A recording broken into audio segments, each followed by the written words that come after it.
Assalamualaikum warahmatullahi wabarakatuh.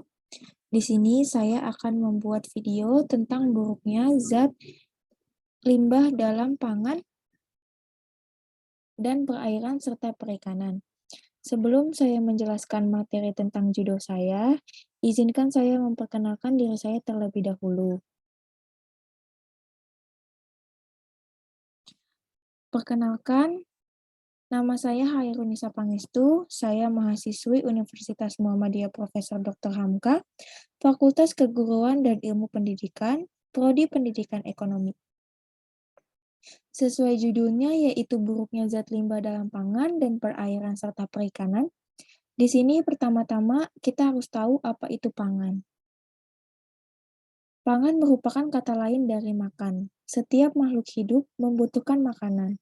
Tanpa makanan, makhluk hidup akan sulit dalam mengerjakan aktivitas sehari-harinya. Makanan dapat membantu kita dalam mendapatkan energi, membantu pertumbuhan perkembangan otak. Makan makanan yang bergizi akan membantu pertumbuhan kita, baik otak maupun badan. Jadi, pangan merupakan kebutuhan wajib manusia dalam memberi energi dan pikiran di setiap aktivitasnya. Nah, karena pangan merupakan kebutuhan wajib, kita jangan main asal makan, karena kita harus makan makanan yang mengandung makanan protein, karbohidrat, air, lemak, vitamin, dan mineral. Oleh sebab itu, kita harus memilih makanan yang kaya akan gizi, tetapi pada saat ini sangat susah untuk mencari makanan yang bergizi. Lalu perikanan atau ikan. Ikan mengandung banyak asam lemak, omega 3 yang sehat yang dapat mengurangi peradangan, membantu melindungi jantung, dan mencegah penyakit kronis. Menurut National Institute of Health, ikan mengandung vitamin D yang tinggi dan dianggap sebagai salah satu sumber makanan terbaik untuk nutrisi penting. Oleh sebab itu, ikan sangat baik untuk kita makan karena banyak mengandung omega dan lemak untuk tubuh kita.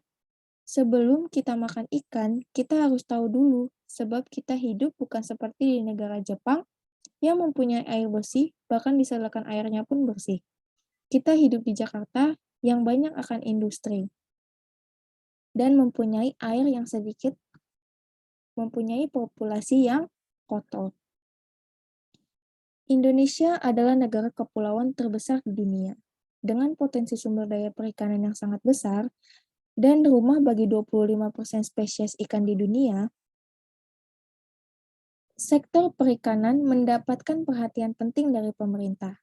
Tetapi, saking banyaknya industri di negara kita, sampai bingung buang limbahnya di mana dan berakhir dibuang ke perairan yang banyak di pikiran orang bahwa jika kita buang ke perairan akan hancur secara fisik. Padahal tidak sama sekali. Oleh sebab itu, dengan pembuangan limbah ini, banyak ikan yang mengandung merkuri.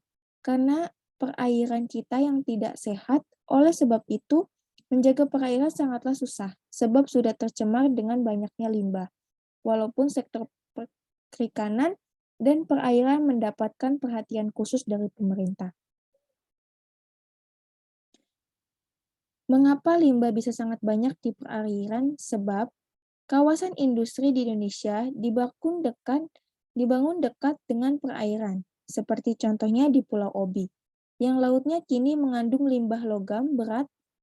Itu sangat bahaya untuk tumbuhan, hewan, bahkan manusia.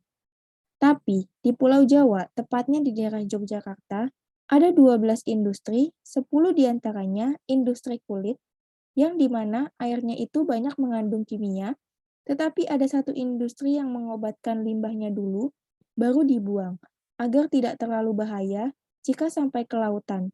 Tapi itu kan hanya satu di antara 10, jadi tidaklah efektif menurut saya. Sama aja kayak kita berantem, satu orang dengan 10, yang ada satunya tidak berarti apa-apa. Dengan saat ini, banyaknya limbah dibuang ke perairan, menurut saya peran pemerintah haruslah penting.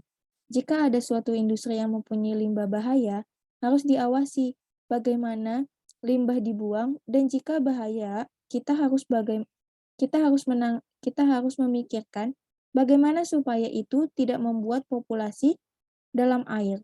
Tapi itu hanya saran saja. Dan jika pemerintah mempunyai saran yang lebih baik, itu harus cepat dilakukan. Karena kasihan, nanti anak dan cucu kita hidup di negara yang kaya akan sumber daya perairan dan perikanan, tetapi itu mengandung racun yang bisa mematikan tuannya. Memang, Indonesia akan kaya sumber daya alam, bahkan dinobatkan negara dengan pulau terbanyak. Tetapi itu hanya keindahan dan kelimpahannya saja. Dirawat dengan baik jika sudah dirawat dengan baik, tapi tidak, tidak sepenuhnya. Dirawat dengan baik jika sudah terjadi bencana atau kerusakan lingkungannya. Jadi, buat apa kaya akan sumber daya laut dan ikannya jika limpahnya sumber daya alam ikan tetapi ikannya tidak mengandung gizi yang melimpah. Itu saja video dari saya. Jika ada kata-kata yang diulang atau salah kata, mohon maaf karena manusia tidak luput dari kesalahannya. Wabillahi taufiq wa hidayah. Wassalamualaikum warahmatullahi wabarakatuh. Terima kasih sebelumnya.